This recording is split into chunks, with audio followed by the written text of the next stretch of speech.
І я хочу, щоб ви прослухали, як прослуховуються патологічні шуми. Добре? Я трошки прокоментую.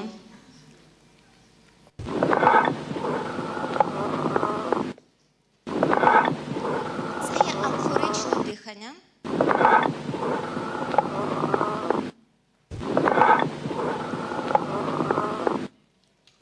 Амфоричне дихання, як ви знаєте, вислуховується над ділянками розпаду або кавернами великими, так?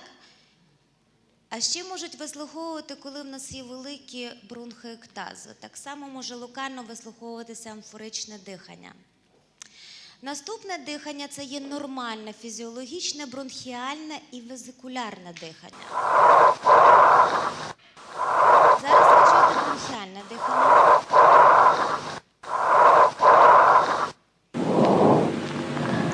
А це є везикулярне.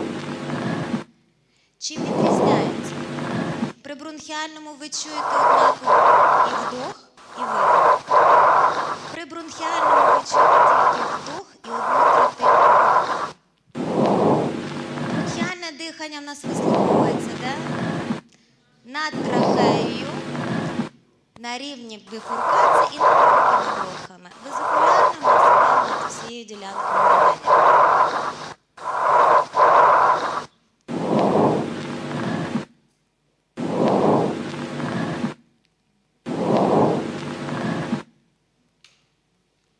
Зараз ви почуєте цей сам званий візінг. Тобто ви чуєте сухі, високі, свистячі хрипи на видосі. Ось то, що характерно для обструкції.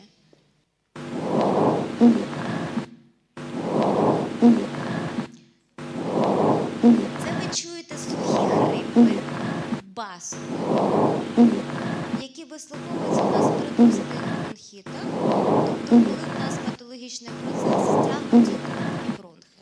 Тобто якщо візінь – це мілкі бронхи, бронхіоли, то крупні бронхи. Зараз ви почуєте крепітацію.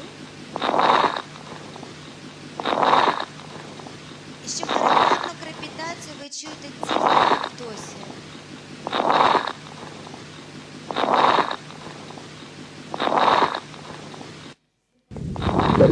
А зараз до крепітації ви ще чуєте довгі хрипи. Чуєте в кінці?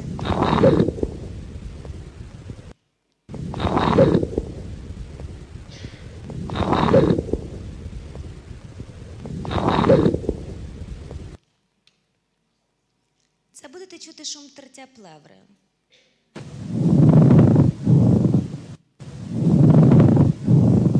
Чим відрізняється шум тертя плеври від крепітації? Ви чуєте і на вдосі, і на видосі, так? І знаєте, що шум тертя плеври, вона посилюється, коли фонендоскопом більше притиснуто до грудної клітки. А це останнє, це є бронхофонія, різко посилена. Ви пам'ятаєте, що таке бронхофонія?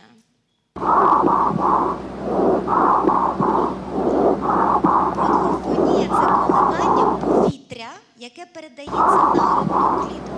Бронхофонію ми вислуховуємо фонендоскопом в ділянці нижче лопаток і між лопатками. І пацієнту ми при цьому просимо пошепки сказати слова, які мають ш-ш-ч, тобто чашка чая, шишка, шуба, наприклад, пошепки.